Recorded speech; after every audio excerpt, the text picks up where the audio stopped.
નમસ્કાર દર્શક મિત્રો, આપ નિહાળી રહ્યા છો સાઈ ગ્રુપ ઇન્ડિયા દ્વારા સંચાલિત નવસ્તર લાઈવ અને ઝટપટ ન્યૂઝ।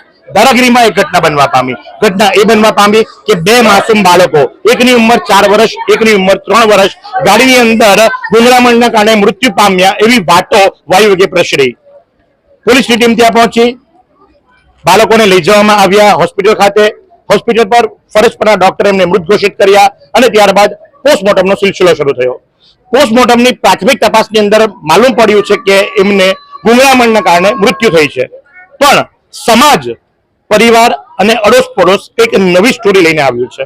સ્ટોરીમાં ટ્વિસ્ટ છે, માં આવા પગલા ભરી શકે ખરી? કારણ કે જ્યારે કહેવત છે કે છોડું કછોડું થાય, માવતર કમાવતર થતી નથી, પણ આ માવતર કમાવતર થઈ છે એવી ઘટના સામે આવી છે અને જેને લઈ અને આખો સમાજ આજે કલેક્ટર કચેરી ખાતે આવ્યો છે। નવસારી કલેક્ટર કચેરી ખાતે આપ જો છો એ મુજબ કે આખો સમાજ ભેગો થઈ અને બે માસૂમ બાળકોની જે મૃત્યુ થઈ છે, નિર્મમ હત્યા થઈ છે, એવા આક્ષેપોની વચ્ચે ન્યાય માંગવા માટે આવ્યું છે। સમાજના પ્રમુખ આપણી સાથે જોડાયા છે, આમની સાથે આપણે સીધી વાતો કરીશું। શું નામ છે આપનું? મારું નામ જગદીશભાઈ છે। જગદીશભાઈ, શું ઘટના બનવા પામી? શા માટે આજે સમાજ એકત્રિત થયો અને શા માટે આવેદનપત્ર આપવામાં આવ્યું? એ બે છોકરાઓની જે હત્યા કરવામાં આવી હતી એ અગાઉ બધાને ખ્યાલ નહીં હતો, પણ પછી ધીરે ધીરે કરતા સમાજમાં વાત પસરવા માંડી એટલે સ્થળ તપાસ કરી અમે, અને સ્થળ તપાસ કરવા પછી અમને ખ્યાલ આવ્યું કે છોકરાઓ ત્યાં સુધી બંધ ગાડીમાં જઈ નહીં શકે। ગાડી 5 વર્ષથી જૂની પડેલી હતી, દરવાજો ખોલી નહીં શકે નાના છોકરાઓથી, તો એ ગાડીની અંદર કઈ રીતે ગયા અને એ લોકોની મોત કઈ રીતે થઈ। પણ અમને એવી શંકા ગઈ કે એની મમ્મી જે છે છોકરાઓની, એનું લફડું વિધર્મી સાથે છે, એટલે એના લફડાના કારણે એણે એમનો રસ્તો સાફ કરવા માટે આ હત્યા કરવામાં આવી છે અને એમના પ્રેમીએ જ આ હત્યા કરી છે એવી એમને શંકા છે। તો તમે જે પ્રમાણે સાંભળો છો એ મુજબ કે પ્રેમીએ જ હત્યા કરી હોય એવી વાતો સામે આવી છે। ન માત્ર ભાઈઓ પણ બહેનો પણ મોટી સંખ્યાની અંદર અહીં ઉપસ્થિત થયા છે અને સૌ કોઈ જે ખરા અહીંયા આવ્યા છે। બહુ મુદ્દાની વાત છે કે ઘરથી 300 મીટર દૂર પાર્ક કરેલી કાર, અને જે કાર 5 વર્ષથી બંધ હોય અને એ કારના બારણા કોઈ મોટા વ્યક્તિ પણ નહીં ખોલી શકે, એ નાના બાળકો કે જે ખોલી શકે। બહેનો પણ જોડ્યા છે। બેન, શું નામ છે આપનું? લક્ષ્મીબેન। લક્ષ્મીબેન, શું માટે, કયા કારણસર આપ સૌ અહીંયા ઉપસ્થિત થયા છો? મારો ભાઈ છે, સગો ભાઈ છે, મારો નાનો હીરો એ તેના બંને છોકરાઓને કઈ રોગ નહીં હતું, કઈ નહીં। બંને છોકરાઓને 12 વાગે પેલા વસીમ કરીને લાવ્યો હતો। 12 વાગ્યાના છોકરાઓ તેની પાસે હતા કે કોની પાસે હતા, તેજલ પાસે હતા, એ બી અમને ખબર નથી। કઈ રીતના એ મૃત્યુ પામી ગયા તે બી અમને ખબર નથી। ડાયરેક્ટ એ લોકો છોકરા બંધે મરી ગયા ત્યાર પછી અમને, અમારા ઘરના છોકરા છે ત્યાર પછી અમને ખબર પડી કે તારા ભાઈના છોકરા મરી ગયા છે। અમને કઈ ખબર જ નથી। તે તેજલે અને વસીમે બંધે થઈને છોકરાઓને મારી નાખ્યા છે। અમને પૂરો શક એમની પર જ છે। જ્યાં સુધી મળતી માહિતી ત્યાં સુધી કે તમારા ભાભી તમારા ભાઈની સાથે નહોતા રહેતા હતા અને અલગ રહેતા હતા? 1.5 વર્ષથી નહીં રહેતા હતા, કેમ કે તેમની સાથે લફડું લાગી ગયેલું હતું એમના પિયરમાં। તેની સાથે લફડું લાગી ગયેલું હતું અને ભાઈ સાથે ઝઘડો કરીને ભાગતી હતી। ભાઈ લેવા જતો હતો તો પોલીસ કેસ કરીને મારા ભાઈને માર ખવડાવતી હતી, છોકરા પણ નહીં આપતી હતી એ રીતે। એટલે સગી માતાએ બે બાળકોને પોતાના પ્રેમની સાથે ભેગા મળી અને હત્યા કરી એવી શંકા સેવાઈ રહી છે? આ પૂરી શંકા મને એમની પર જ જાય છે। શંકા નથી, પૂરો શક જ છે એમની પર। તમે જો છો એ મુજબ કે આખો સમાજ આજે ભેગો થયો છે અને સૌનું કેવું એમ છે કે આ એક પૂરી હકીકત છે કે એક માએ પોતાના પ્રેમીની સાથે, એ પણ વિધર્મીની સાથે મળી અને પોતાના જ બે બાળકોની હત્યા કરી હોય એવી વાતો સામે આવી છે। શું નામ છે આપનું? કિશોરભાઈ। કિશોરભાઈ, આપનું શું કેવું છે? મારું કેવું તો એક જ છે કે જે કાર જે જગ્યા પર છે ત્યાં ગુજરબાઓનું કાંટાનું બધું છે, મોટા વ્યક્તિ પણ આવડા છોકરા પણ નહીં જઈ શકે, તો જે નાના છોકરા છે એ કઈ રીતે ત્યાં સુધી જવાના? આટલા કિલોમીટર આગે 300 મીટરની દૂરી પર એ છોકરા ઘરના સામે જે કઈ કરવું લોકો સંગત એ લોકો કરતા હતા, બરાબર?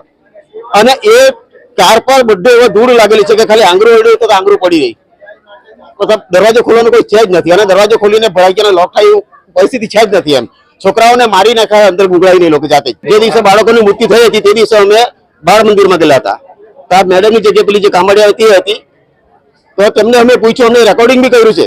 એ બેને એમ કીધું, મેં કોઈ લેવા કોણ આવલો હતો? વસીમભાઈ આવલો લેવા। મેં કહ્યું તારો હું અધિકાર કરીને આપવાનું? એના વાલીની સાઈન છે તારી પાસે? એની માની સાઈન છે કે આ ભાઈને આપજે? તો પેલી બેન એમ કહે કે એ બેને જ એને કહ્યું કે મેં આવું તો મને આપવાનું બાળક, વસીમ આવે તો એને આપજો બાળક। એટલે કે માતાએ પોતે બાલ મંદિરની અંદર કીધેલું હતું કે વસીમ નામના માતાએ બી કીધું મેડમ ને, પેલી બેનને, કે આ ભાઈ લેવા આવે તો એમના છોકરા સમજો એમ। મેં સીધો આક્ષેપ કર્યો મેં કે તારી પાસે કઈ લખાણ કઈ સાઈન છે કોઈ વાલીએ સાઈન આપી છે ને કે આ છોકરાને આપી દેવાના આમાં તો ભેરાઈ જશે બેન આ 2 બાળકો તો ગયા અને આ લોકો કેટલા બાળકો હજુ મારશે તેની કોઈ ગેરંટી છે નથી એટલે વસીમાં તે દાડા 12 છોકરાને લઈને ગયેલો અને તે દાડા છોકરાની મૃત્યુ થઈ છે તો જે પ્રમાણે નવી માહિતી મળી છે એ મુજબ કે વસીમ નામનો પ્રેમી એ પોતે બાળ મંદિરમાં જાય છે બાળકોને ત્યાંથી લે છે અને લીધા બાદ એમની હત્યા થાય છે તો આ પ્રમાણે આખું પ્રકરણ જે ખરું એ લવ ટ્રાયેંગલ જેવું દેખાઈ રહ્યું છે અને જેના કારણે લઈ અને 2 માસૂમ બાળકોની નિર્મમ હત્યા છે હોવાના સંપૂર્ણ આક્ષેપો આખું સમાજ આજે લગાવી રહ્યું છે આમાં લવ ટ્રાયેંગલ સામે આવતું હોય એવી શક્યતાઓ પણ સેવાઈ રહી છે એક જનેતા કે જે પોતાના 4 અને 3 વર્ષના બાળકોની સાથે પોતાના પિયરમાં આવીને રહે છે પતિ જ્યારે લેવા માટે જાય છે ત્યારે ના પાડે છે ખોટા કેસો કરે છે માર ખવડાવે છે અને સાથે કોઈક વિધર્મીના પ્રેમ ચક્કરની અંદર પ્રેમ પ્રકરણની અંદર આ બાળકોની નિર્મમ હત્યા થઈ હોય એવી શંકાઓ સેવાઈ રહી છે જો કે પોસ્ટમોર્ટમનો રિપોર્ટ આવ્યો છે અને પોસ્ટમોર્ટમના રિપોર્ટની અંદર જે પોલીસ દ્વારા જાહેર કરવામાં આવ્યો છે એમાં એ જાણવા મળ્યું છે કે ગુંગળામણના કારણે પ્રાથમિક તપાસ ગુંગળામણના કારણે એમનું મૃત્યુ થયું છે તો આજે આખો જોગી સમાજ જે ખરો એ કલેક્ટર કચેરી ખાતે આવ્યો છે કલેક્ટરને આવેદનપત્ર આપ્યું છે અને ન્યાય માટેની ગુહાર લગાવી રહ્યું છે તો આ જ પ્રમાણે આવા અવનવા સમાચારો માટે આપ નિહાળ કરવાનો અવસર આવ્યો અને ઝટપટ ન્યૂઝ શું તમે શરીરના સાંધાના દુખાવાથી પીડાઈ રહ્યા છો કે પછી તમે કોઈ સ્પોર્ટ્સ ઇન્જરીથી પીડાઈ રહ્યા છો લકવાની બીમારી બાદની પીડા સહન કરી રહ્યા છો શું તમને સ્પાઇનલ પ્રોબ્લેમ છે તો આ તમામ દુખાવાને હવે બાય કરી દો કારણ કે માસ્ટર ડિગ્રી ધરાવતા ખૂબ જ અનુભવી ફિઝિયોથેરાપિસ્ટ ડૉક્ટર અમિત પટેલ પાસે તમે આ તમામ સમસ્યાઓનું સચોટ નિદાન કરાવી ફરીથી નોર્મલ જિંદગી જીવી શકો છો તો સરનામું નોંધી લો comprehensive care centre DD street library પાસે અનુરાગ સારીઝની લાઇનમાં નવસારી વિરામ બાદ આપનું હાર્દિક સ્વાગત છે અને હવે 2 બાળકોના પિતા એની સાથે વાતો કરીશું શું નામ છે આપનું સુધીરભાઈ મંગુભાઈ જોગી સુધીરભાઈ તમારા 2 બાળકો જે 4 વર્ષ અને 3 વર્ષ એમના શું નામ હતા એમનું નામ કાયરવ હતું અને એકનું નામ અભિમન્યુ હતું કેટલા વખતથી આપની પત્ની આપનીથી છૂટી રહે છે 2 વર્ષ થઈ ગયા તો પહેલેથી જ હતા આપને શું લાગે છે કે આ બાળકો જે ખરા એક કારમાં ગુંગળાઈને મર્યા છે ના એ લોકોએ 2 ધોકેદારી મારેલા છે ને અમને ખબર છે કે એને 12 મંદિરમાંથી લઈને ગયા છે ને અમને કોઈને બાપનો અધિકાર હોય કે પહેલા બાપને પૂછવાનું હોય કે એ લોકો વગર પૂછ્યા વગર પહેલા માણસે વસીમને તમને એને લઈ ગયા છે હવે છોકરાને ના પતલ કે કાં છે કાં નહીં પણ અમને એટલો ડાઉટ છે કે વસીમ લોકોએ માર્યા છે જે સ્થળ છે જ્યાં કાર હતી એ આપના ઘરથી કેટલી દૂર છે કે આપના પતિના ઘરથી કેટલી દૂર છે એ માન કે 200 250 ફૂટ કરી એ અમને કોઈ લાલ પતલ કોઈ ખબર નથી કે અંદર ગાડીમાં હતા કે કાં હતા 200-300 મીટરથી દૂર ઘરથી એ સ્થળ છે જ્યાં શંકા સેવાઈ રહી છે કે એમની મૃત્યુ થઈ છે પિતાએ પોતે આ રીતે જણાવી કે લગભગ છેલ્લા 2 વર્ષથી એ પત્નીથી દૂર રહેતા હતા કારણ કે પત્નીને લવ અફેર હતું અને જેના કારણે લઈ અને એ પોતાના જે પ્રેમી છે એ પ્રેમીની સાથે રહેવા માટે પોતાના ઘરથી નીકળી ચૂક્યા હતા તો આ જ પ્રમાણે પડેપડની અપડેટ માટે આપ નિહાળ કરવાનો અવસર લાવ્યો ઝટપટ news camera person Sahil Rajput સાથે ઉમેશ ભટ્ટ फालूदा मिक्स की इतनी सारी वैरायटीज रिफ्रेश के पास है अगर आपको भी चाहिए रिफ्रेश के फालूदा मिक्स की इतनी सारी वैरायटीज तो फिर सर्च करो क्लिक करो लाइफ को रिफ्रेश करो